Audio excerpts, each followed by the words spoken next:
I'm Joseph. And I'm Nick. This is Fish Jelly. Yes, it is. How are you? I'm good. How are you? Okay. It's a new year. Yep. Happy New Year to people who care. Happy New Year. Happy new attitudes. Let's hope so. Let's do our Apple Music replay. Oh, yes, let's. Let's start with your top artist. Who's your number 5? My number 5 is Boy Harsher. I don't know who that is. I've referenced their song Pain all the time because I like that a lot. But I've discovered a few other songs. We happened to be driving around. What day was that? Was that New Year's Day? And I was telling you a couple of songs on my top 10. I probably should have given you a Boy Harsher to listen to. But yeah, I quite like them. My number 5 is Kylie Minogue. Mm-hmm. Who's your number 4? So for some reason, this is embarrassing to me, but it'll make more sense on my top songs. But Moby. My number 4 is Lady Gaga. Okay. Your number 3? Teddy Bears. I don't know Teddy Bears. You do, because I listen to one song over and over again, but they do the song with Iggy Pop. It plays at the end of Superman. Oh. Which was reminding me of the early 2000s in my youth, but I really love that song. More on that later. My number 3 is Khruangbin, who I believe are a duo. Your number 2? Vitalik. Okay, my number 2 is Madonna. Oh. And your number 1? Madonna. Somehow still, I feel like I don't even listen to her that much, but bitch is still number 1. Well, my number 1 is Janet Jackson. Oh, wow. But I don't think she's in my top 15 songs. But I think it's because I'm always listening to a Janet Jackson song. There are so many that when you spread it out, she's the one I listen to the most. But anyway, moving on to top 10 songs. You know, but Apple gives us top 15. I don't have time for all Oh, that. okay. What's your number 10? Born in XX by Nina Hagen. Okay. Which I did make you listen to this year. My number 10 is Work by Sierra featuring Missy Elliott. Okay. There are these two brothers who have a YouTube channel, and they're these two straight dudes who are musicians, and they basically have a Patreon where they take money for requests, and people basically have them watch music videos and react. And I discovered them reacting to some Janet songs, but one of the songs they reacted to was Sierra's Work, and they were so cute doing so that I put that back on my playlist. Anyway, your number 9? Cannibal Holocaust Main Theme by Riz Ortolani. I know that one. It's so addictive. My number 9 is I've Got Just What You Need by Cheryl Lynn. Her vocals on that are really good. Yes, they are. Your number 9? My number 8. Oh, I'm sorry. Your number 8? Losing My Mind, Liza Minnelli. Oh, from that Pet Shop Boys produced album. Results, yeah. Results. My number 8 is HBF by Carrie Colby. Okay. Wow, you do really like that song. I do. HBF stands for Hair, Body, Face. She has a line in there where she's screaming, I ain't shopping at Macy's. These ugly bitches can't take me. For some reason, that really connected with me. Coming from Macy's. What's your number 7? Take Me Away by Christina Vidal Mitchell from the film Freakier Friday. Oh, interesting.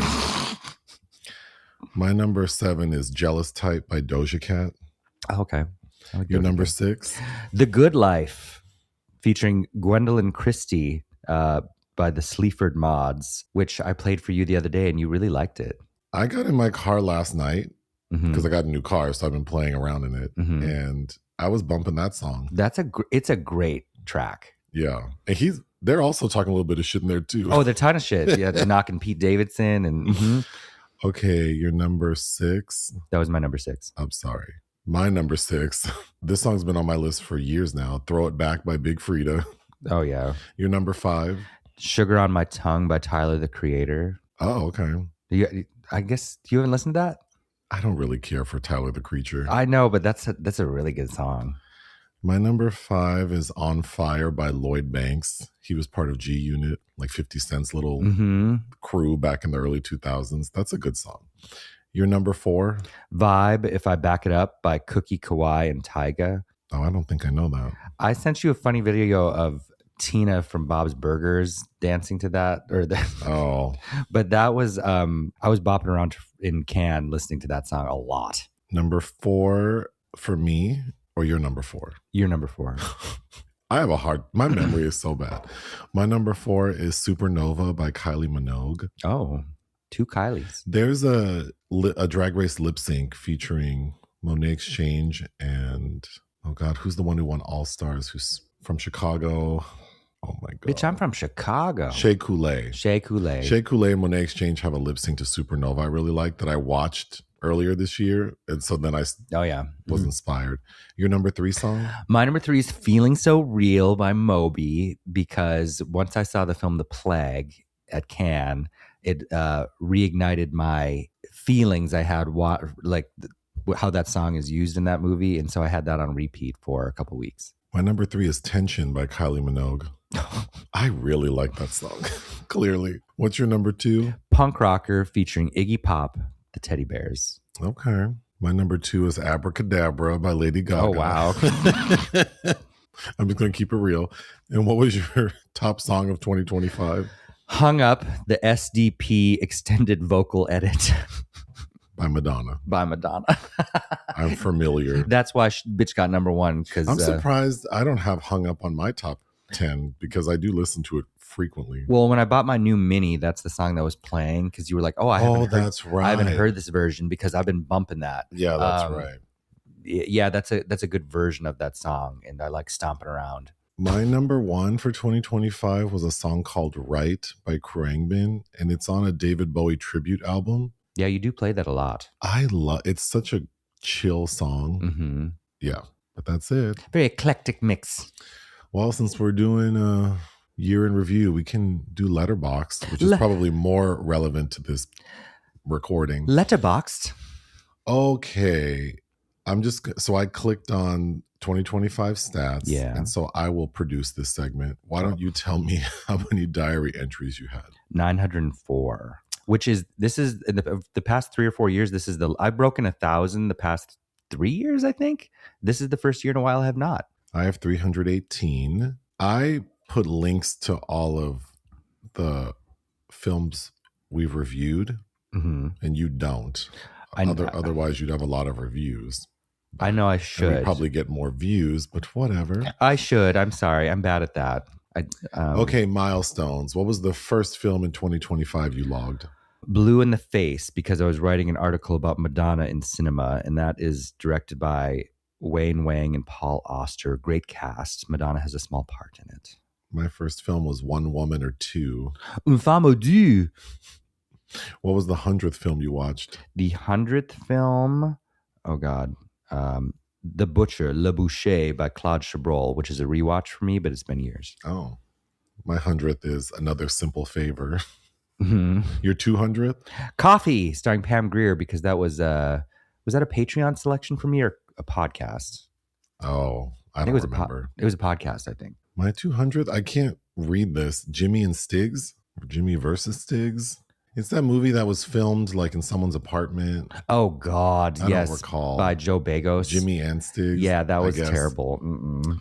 Your what was your 300th film? Dear Dead Delilah, which we put on because it stars Agnes Moorehead. Do you remember that? We put on one night, directed by a John Ferris. No. I remember it's not very good.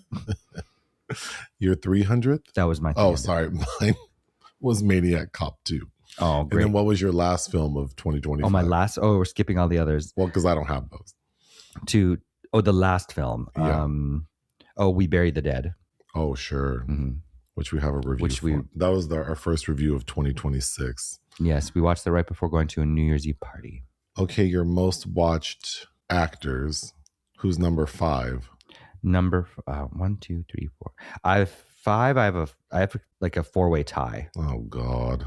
With 8 films apiece, I have Madonna, Jude Law, Stephen Tobolowsky, and Kevin Bacon. I watched 8 films that featured all of them. Actually, mine are also all. I have like a bunch that are also. It doesn't even make sense.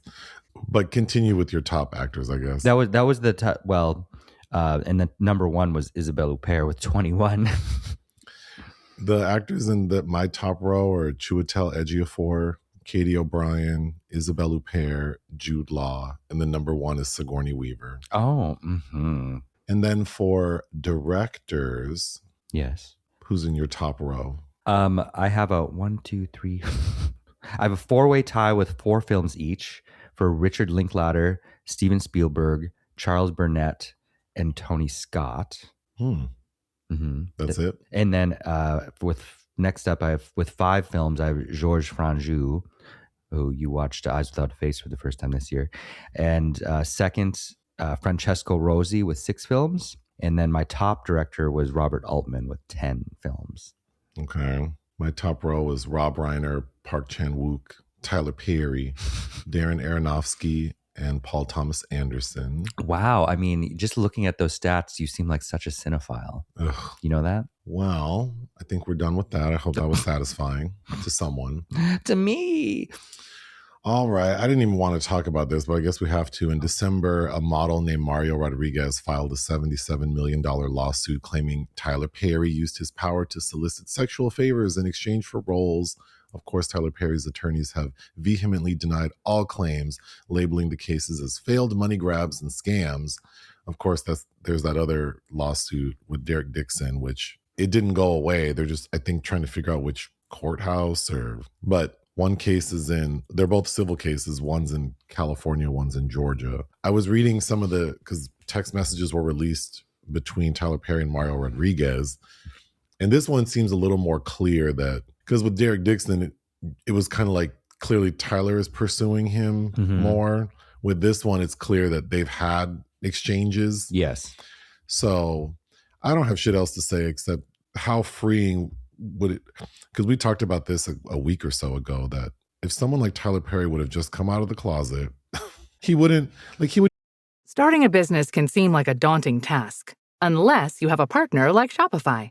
They have the tools you need to start and grow your business. From designing a website to marketing to selling and beyond, Shopify can help with everything you need.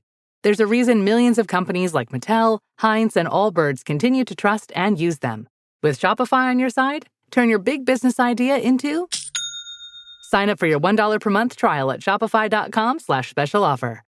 Even be in these situations. No, because he wouldn't have to be acting because he could move freely. And then it's like, yeah, so what? Like, I pay handsome men to sleep with me. So what? Like, because imagine like if I got caught doing that, it's like, okay, and yeah, like, I mean, like who you go to tell? But being trapped in this closet that is like fully transparent. Who doesn't think Tyler Perry's gay? And for the people who pretend they don't, or they say like, it doesn't matter to me. I mean, or just inch a little toe out of the closet and say you're bi. Something I don't know. But I think the little I read about the Rodriguez, that's his last name, the case was Tyler Perry's team was because this man had been reaching out even very recently to say thank you for things, right, et cetera. And that Rodriguez camp put out a statement saying that, you know, being abused and mistreated is a complicated scenario. I mean, sure. it seems messy, but I mean, that shit usually is. It's hard to say I feel bad for a billionaire who I mean, what is the excuse at this point to just not sort of live openly but whatever. Moving on. Oh, didn't somebody else get accused? A big major figure? So a violinist named Brian King Joseph filed a lawsuit against Will Smith and Trayball Studios management alleging sexual harassment, retaliation, and wrongful termination. He claims that Smith engaged in grooming and predatory behavior during that very questionable tour Will Smith went on for that album no one listened to except me. With that song what's that song that I saw him singing in public? I don't know. About how he likes pretty girls or something. It's like, okay. But I was reading about this and I'm just going to read a section that I found very curious. It details an alleged traumatic series of events in March 2025 amid Smith's tour in which Joseph claimed, the violinist, whose last name is Joseph, claims that he discovered that someone had entered his Las Vegas hotel room with no signs of forced entry, evidence of a sexual threat of violence, allegedly including a handwritten note reading, "Brian, I'll be back, just us," with a drawn heart and signed Stone F, as well as wipes, a beer bottle, a red backpack, a bottle of HIV medication with another individual's name, an earring, and hospital discharge paperwork belonging to a person unbeknownst to Joseph. What? And then there are other details that make me, and then also I was kind of looking up this person and if he's suing the production company responsible for the tour he was working for, and then the person responsible for that, who's I guess the artist Will Smith, then I feel like this makes it seem like Will Smith sexually assaulted this man, but what it sounds like is that he was the victim of sexual harassment and is suing these people. So it's a little less insidious, and it sounds so damn crazy that it's and then kind of reading about this individual, they seem very interesting. Like Interesting. maybe I could imagine this person maybe imagining things that aren't real. I don't know, but so somebody came into the hotel room and left a note and a backpack with HIV medication. Like what, PrEP? it doesn't say. But What? Okay. well, also I don't understand, because So a gay person's backpack. It's probably well, PrEP. because if it's like PrEP, then that would be for his benefit, not the person assaulting him. Right. And if they're worried about him having HIV, he would need to be on that medication for a while before it would actually protect the other person. It's interesting, but I mean, I don't know. I don't know anything about this, and I don't want to act like it's impossible that Will Smith could be involved in anything. It just kind of seems unfortunately messy. It does seem messy. Because if this individual was sexually harassed, that is serious, and the production company, I guess, would be liable for that. But then because it's attached to Will Smith, the way the headlines read are like Will Smith sexually assaulted this man. Yeah, which is misleading. Which is very misleading. As the world turns. Moving on to the restaurant section, we tried a place in West Hollywood called Greenwich Village Pizzeria. And I think it's been there forever. I don't know. We've never been in there. I feel like I've seen that place there like back in the day, like in the 90s, but I could totally be wrong.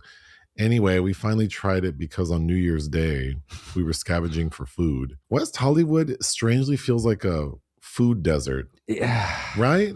I'm so unimpressed with most things there. You would think West Hollywood would be filled with really nice eating options, but it really isn't. Like, there are restaurants, but that's always the last place I think of when we go get food. Well, and it's also New Year's Day, so a lot of stuff is closed, and we were also and it was later than we thought. It was after 9. Yeah, because it was a sleep-in day. But we were in the heart of West Hollywood, like that 3 blocks where all the bars are. Yeah, the gay strip. And there happened to be like VIP parking. Oh, like the best parking spot ever, just wide open. So Joseph was like, I have to take advantage of that. So I have to. People in LA know what I'm talking about. So I'm like, well, I have to park here. And then it's New Year's Day, so it's free. So whatever we're doing tonight has to happen right around here. And that's why we tried this restaurant. I was very happy with the food you ordered. Yeah. The portions were kind of small, but also the price was not the worst. So I would definitely eat there again in a pinch. The most memorable part of that experience, though, was there was this drunk homosexual. Oh, I was so annoyed. Who was so annoying on his phone, talking so loudly about nothing. Well, no, he was. Ironically, he was talking about an experience where he was telling somebody to shut the hell up, and I was like, oh, well, that's. Ironically, that's what we're all hoping you do. Yeah, so we moved outside. But it made me think the things people do when they're intoxicated. Ugh. Like if you could only see yourself. He was, and there were other people sitting there. Yeah, but we got a Chinese chicken salad and pastrami sandwich. And then you made your Robert Mitchum chili again. By request. Which is very good. People should look up that recipe. This past week on Patreon, we reviewed the 80s comedy Summer School, which is quite fun. Yes. And the 80s French drama Lulu, starring Isabelle Huppert and Gerard Depardieu. So if people want to listen to those, they can join Patreon. Unfortunately, there are many entries in the obituary section again. Yes. First, we have Isiah Whitlock Jr. Yeah, a very recognizable character actor. Oh, yeah. Yeah. He died at the age of 71. I'm trying to think what I know him from. The first thing, because I tried to watch The Wire, and I know people love it. It just feels daunting to me. It is daunting, but yeah, I still want to do that. You've seen him in several things. I've seen him in several things. I know he worked with Spike Lee a bit. Yeah, he's in The Five Bloods, so we reviewed him in that. But if you put me on the spot, I think I think the first thing I would conjure up is the Chappelle Show. Oh, okay. Because he was on there several times. Shit. But I definitely recognize him. There's a Sigourney connection. Oh, what's that? He's in Cedar Rapids. Oh. You remember where she is having sex with Ed Helms? Oh, yeah. That movie.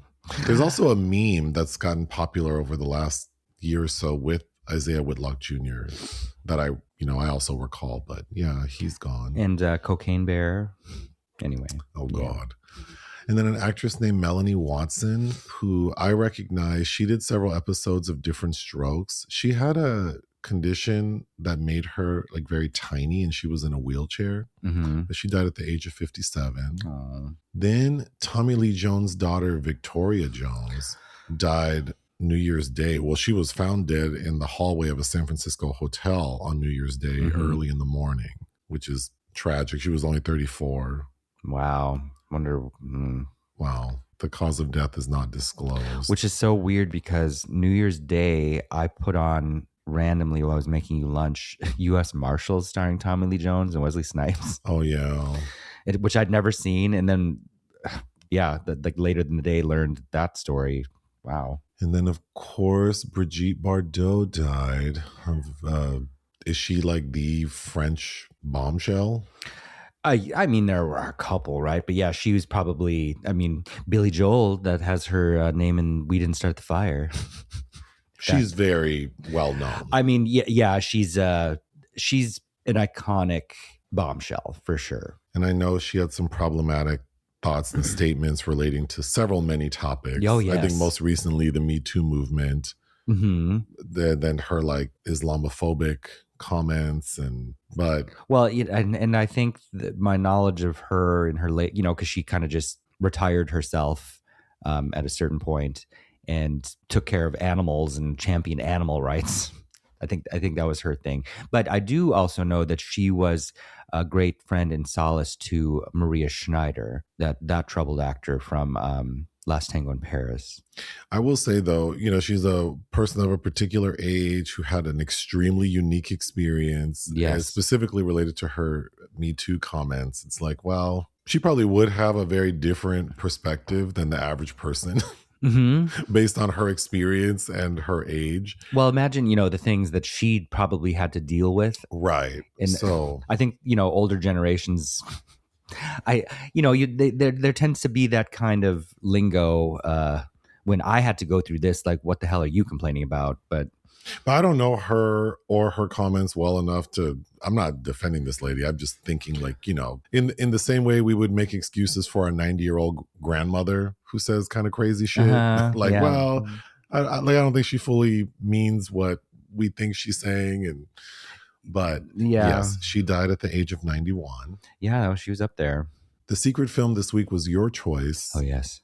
And you chose the 1958 French-Italian film, The Night Heaven Fell, directed by Roger Vadim and starring Brigitte Bardot and Alida Valli. I love Alida Valli. And that was so I've seen this once. I've owned it on DVD since high school because I remember buying this at Barnes and Noble in Duluth, Minnesota, and I still have that copy of that DVD. I didn't remember much about it. She has more well-known features like Contempt, the Jean-Luc Godard film, The Truth, La Vérité, Henri-Georges Clouzot, that's well worth seeing. But the big one, her big breakout, because she had been in several things, was Roger Vadim's debut in God Created Woman from 1956, which I have seen and like well enough. There's a very so-so cringy remake with Rebecca De Mornay in the 80s, by the way, and Vincent Spano. So yeah, I was curious to revisit this. Vadim was married to her at the time. He has a book that I haven't read, but I have sitting on my Catherine Deneuve shelf, where he had, of course, married to Bardot, had affairs with Deneuve and Jane Fonda, who he had a child with. And he has a book about his exploits with all of those women. But so he worked with, out of the three of them, I think he worked with Bardot the most. And God Created Women was his debut. The Night Heaven Fell is their second time working together. The premise, according to Google, a young woman becomes involved with a man who blames her lecherous uncle for his sister's death. That makes this sound very different from what the film was. Mm-hmm. I of course, had not seen this. Or I shouldn't say, of course. Not surprisingly, I had not seen it. I was disappointed.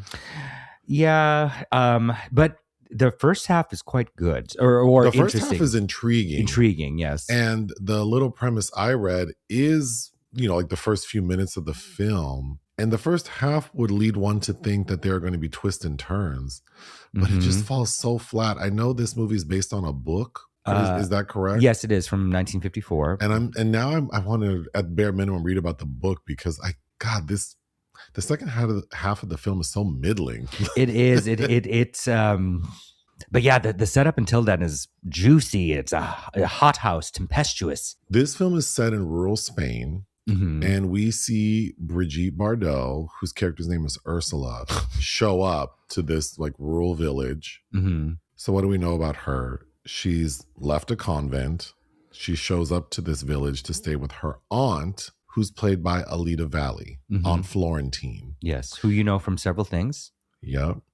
And Aunt Florentine is married to Count Ribera, who's played by Jose Nieto.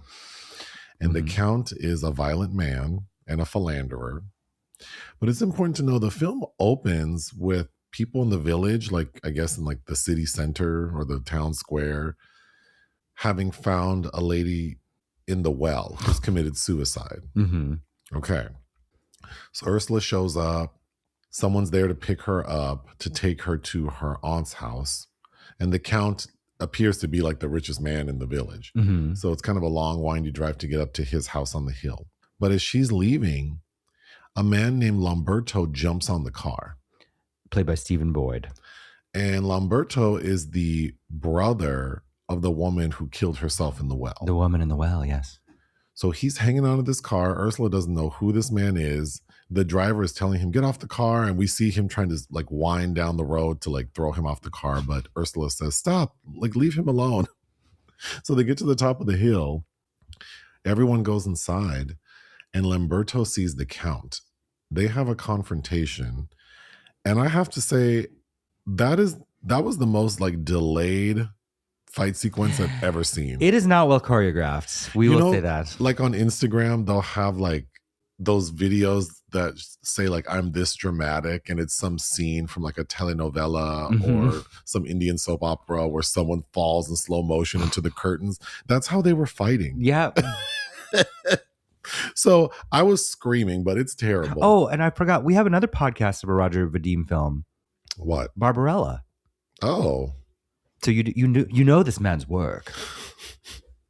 Yeah. So it's an interesting start. But Ursula and her Aunt Florentine, they seem to have a nice relationship. And I got the sense that back in the day, Aunt Florentine used to be fun. Yes. Well, they're treating her like she's old, but Alida Valli is only 37, I think, here. Yeah. And she's beautiful. Yes. Actually, I find her more intriguing than Bardot, but I do think she's more, I mean, I hate to say more beautiful, but yeah. She's more what catches my eye and like style and great. I mean, Bardot's playing kind of a dummy here, but Aunt Florentine is playing it very serious, and we can see that her husband's kind of an asshole, so that's probably why she's stiff. I like the scene where they have the pillow fight, though. Because Brigitte Bardot's character is playing it kind of like she's a ditzy. Well, it's like you were in how are you in a convent? How are you in a convent, and why did you leave it? Well, I'm assuming she was not following the rules. Well, she keeps talking about how she's a virgin, though. Which I could believe. When I say she's not following the rules, she just, well, we'll get to it because there's a kind of a cool scene in a bullfighting ring, and she likes to kind of be naked. It seems she does like to be scantily clad. But the scene with the pillow fighting starts because Ursula's in her new room and she's trying to like gussy it up. So she's in the closet nailing covers to shelves. And I thought that scene was pretty good because somehow they have her on the top shelf, which is like, why would you ever think that you should be up there? And then of course all the shelves break, but the way it breaks was pretty impressive. It was pretty impressive. I don't know how the production designer figured that out. It reminded me of we moved your mother a few times, but remember she had that huge wardrobe that I fit into. Oh, it was like a desk, wasn't it? We had to move. I can't believe we did that. But yeah, it was big enough to fit me in there. But that, yeah. Yeah. But then that leads to her and her aunt pillow fighting. And that's when we get the sense that, oh, they are fond of each other. Florentine has a playful side. And I think Ursula says, I used to look up to you, and back when I was flat chested, all the boys were circling you. You could have your choice of anyone. Well, it's good casting because you can believe that Aunt Florentine was popping. Yeah. Because she still is. Yeah. They just make her look kind of plain. But so they're having fun, and as soon as the husband walks in, they both just like their light dims. The fun sucker. It reminded me as a kid when Dad would come home. Okay, so we get a moment where Ursula is out like in the fields just enjoying the sun, and her uncle just walks up to her and starts trying to make out with her. She has her hat over her head. He takes it off and just starts trying to mac on her. Yeah. And Ursula loses it. That is, I think, my favorite scene with Bardot's acting in this. Yeah, because she's screaming like, I'm going to tell on you, and how could you do this? You're a creep. Mm-hmm. But everything kind of gets messy because Ursula tells Aunt Florentine, do you believe in love at first sight? Because I think I'm in love with Lamberto. And Aunt Florentine's kind of like, okay. They end up going to like a bullfight. Don't think we're gonna go to the fiesta. Oh, well, speaking of scantily clad, we see it's supposed to be hot as hell in this house they live in because Ursula is downstairs with a fan blowing on her, just wearing bra and panties, like sweating. And then you see Aunt Florentine come down, and this lady is wearing full curtains.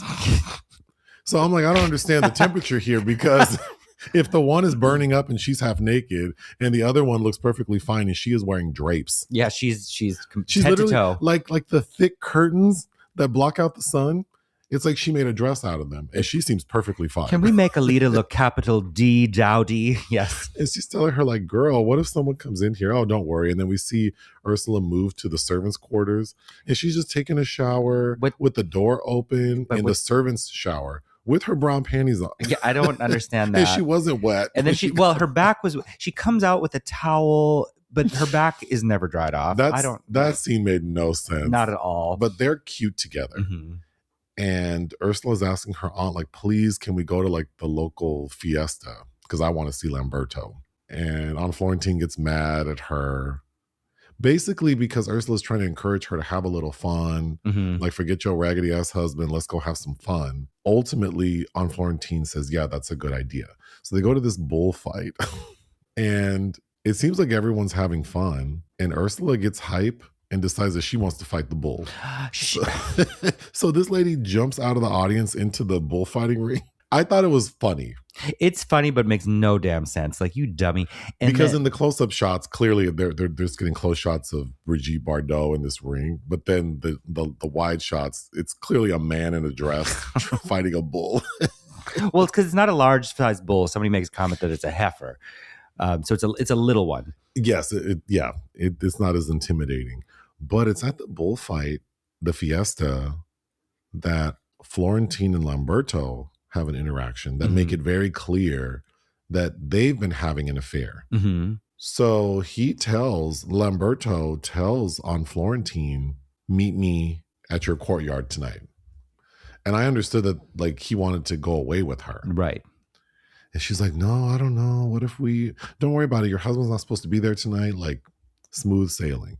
So we cut to Lamberto going to the house that night, and guess who's there? The husband.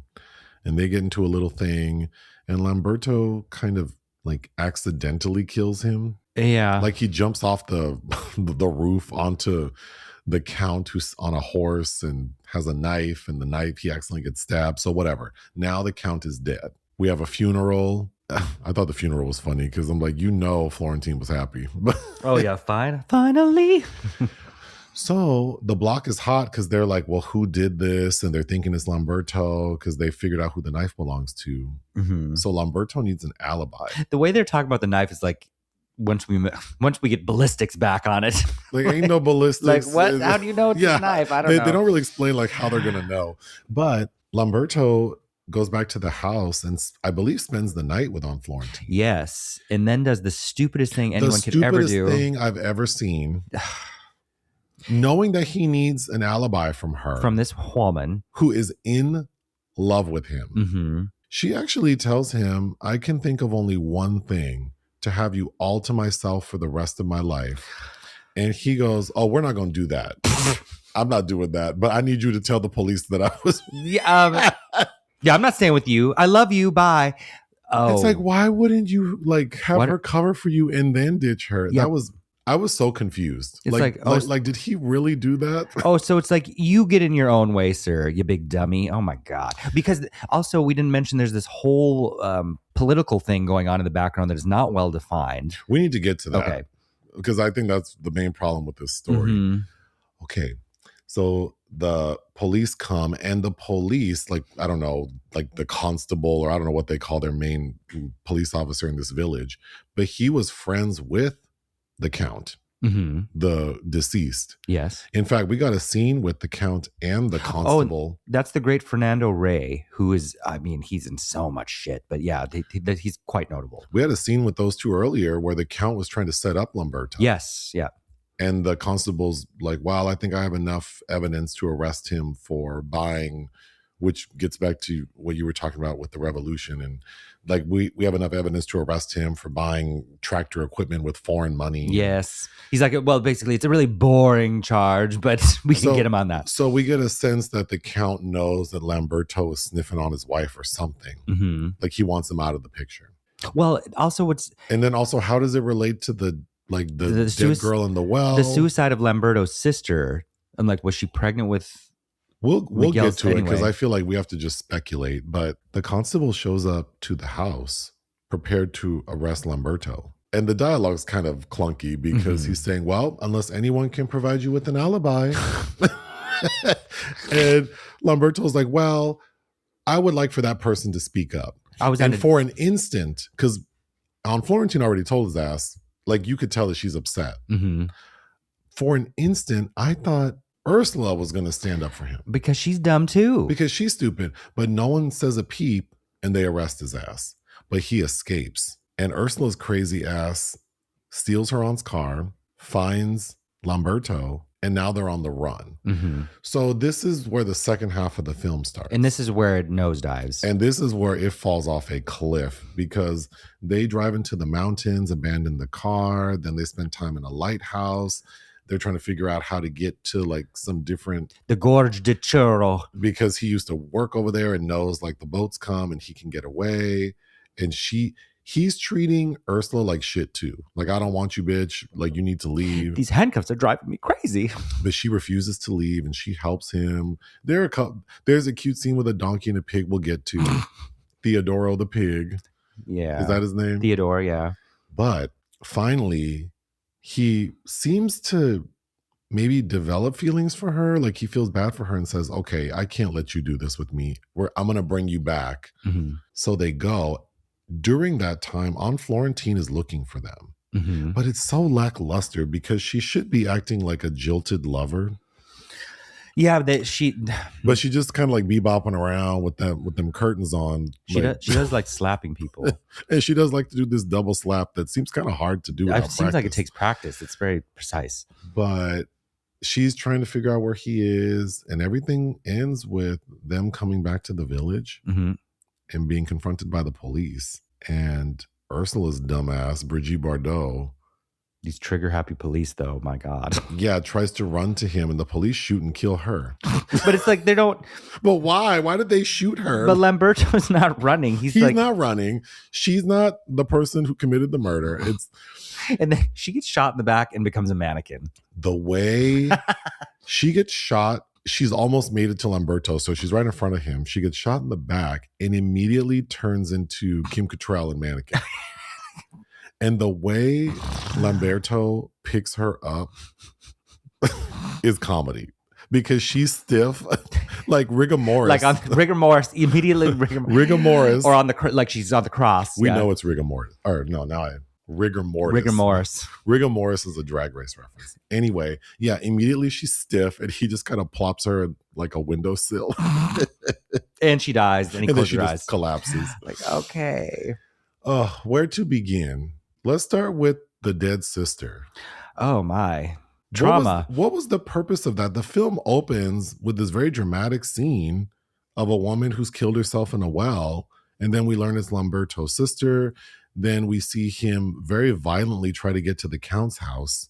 And then based on the Google premise, I'm like, oh, there's something with the Count and the sister that led her to take her own life. Right, because the mother immediately starts shrieking at Stephen Boyd, who died very young by the way, at 45 of a heart attack. Yeah, the mother's screaming at him like she knows She's something. Like, don't go there to the Count's house.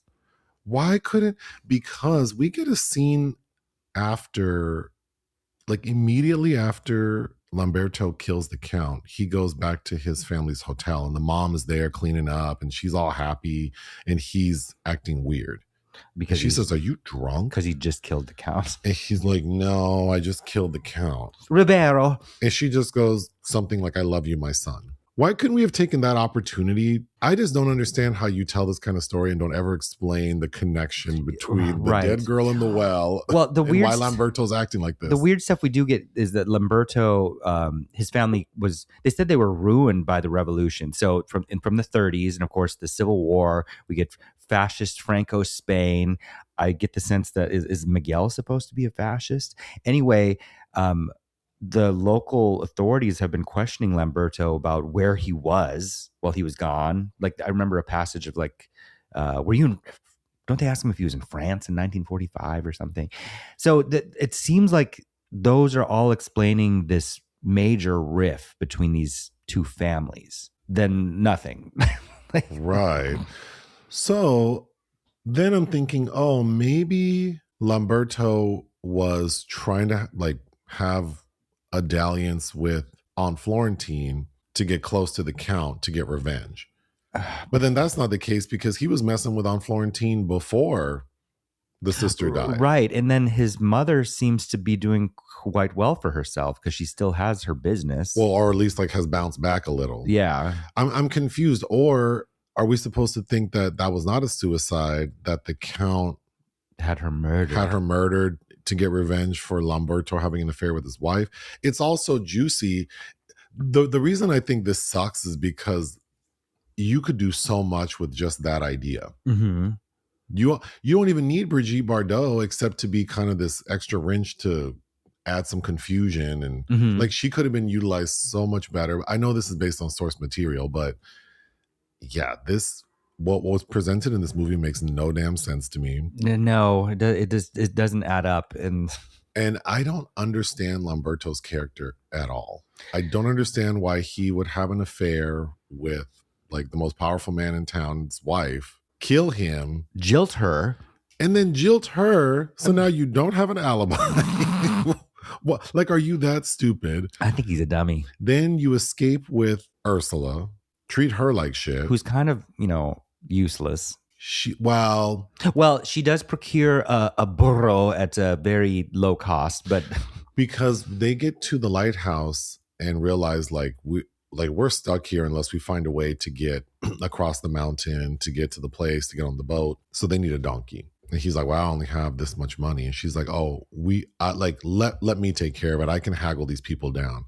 So we get kind of a funny scene where Brigitte Bardot goes to like the little swap meet, whatever you want to call it. Haggles for a donkey. And haggles for a donkey, but she is extremely aggressive. She's just like walking up to, and we don't. Is this why you got kicked out of the convent, girl? Like, what? Well, because the way it's shot, it's almost like you're a spectator watching this random blonde. Who looks, her wardrobe's, because it's that red bottom skirt and the white top. She looks pristine for. She does, but you see her like from a distance, kind of like not arguing with the man, but being very aggressive with lots of hand gestures. And we can, with the subtitling, you hear her say like, he wants 5,000. She's saying 3,000. And then she keeps like grabbing the donkey and walking and like. she puts these baskets on it. And then when he agrees to like, well, maybe 3,000, then she starts grabbing other things. She straight up grabs. That's where we get Theodore the pig. She snatches this pig. She grabs a saddle and puts it on the donkey. Okay, well, I'm also going to take this. And then when he agrees to the 3,000, she's like, okay, and I'm also taking this pig. But it's like, why are you taking the pig, girl? Like, you need a pet? Because she wants to keep the pig. She loves that pig. And I have to say that pig was really cute because it follows them around like a dog. And at one point they need more money and she sells the pig and then steals it back. I don't know. I feel like I think It could have worked really well as almost like a bringing up baby It could have been good. because she, like her physical acting, I feel like she could have Yeah, I been think utilized better. But I think that maybe Bardot might have been undervalued in the acting department because she does have presence, and I think she has some comedic timing as well. But I think they just always kind of shunted her into, bombshell mode. Not like it, kind of like Jane Mansfield a bit. The way these actors in the 50s shot guns, oh my god, because they do this thing where it's like it's almost like when they squeeze the trigger, like the hand movement is like they're trying to push the bullet out. Yes. I don't know what they're doing. Well, I just was making you watch something. Well, you were in the room when I was watching James Cagney. It's like, yeah, that's like forward thrust, bang, bang. At a point, they're pretty desperate because they haven't had food and they're just like in the mountains, starving. In the gorge. In the gorge. And Lamberto is clearly thinking, we have to eat Theodore the pig. And Ursula loses it. They get into a fight. He bangs her up pretty good. Yeah, he does. But then, but then all of a sudden he realizes like, oh, I think I care about you. Her back is all bloody because he tossed her over some rocks, and then he's got her in the sand with her open wounds. And then does he tell her he loves her? Yeah, doesn't he call her his little wild animal or something? And this heifer says, I've waited so long for those words. Girl. Haven't you only known him for like a week? Didn't they just meet? Like, yes. I feel like the course of the story is over days. She's like, I've waited so long for those words. Well, she's basically like a vacuous little schoolgirl, her mentality. Ugh.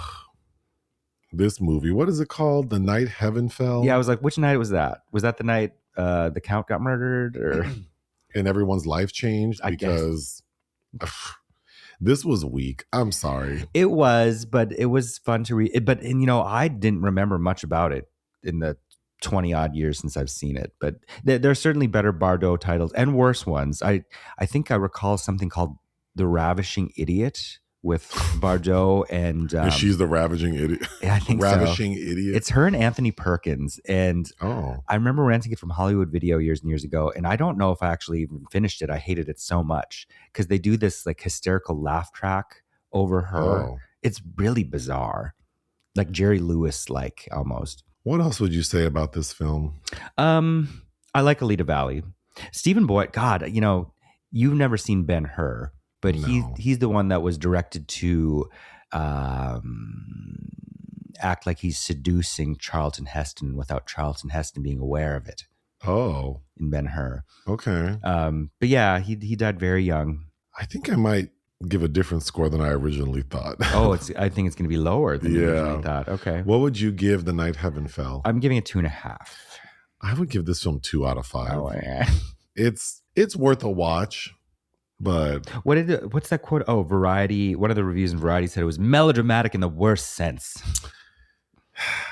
And yeah, I kind of agree with that. It's worth checking out, but I feel like you will check out like halfway through. I like it better than I don't like Barbarella. I don't recall. I'd have to listen to that review again. Okay. All right. What do we have coming this week? Primate. Maybe Greenland 2. With Gerard Butler. Mm-hmm. I don't know why. The press screenings for both those films are at the same time. Well, so we'll see. Choices. And then your little friend Bill Skarsgård's new movie, directed by Gus Van Sant. Yeah. Which I saw at Venice, but we'll be catching up with that, I believe. Are you reading anything? God, Last of the Mohicans is so dry to me. I'm still slowly getting through. I'll read like 10 pages, and then I'm like, Yes, so I'm still doing that.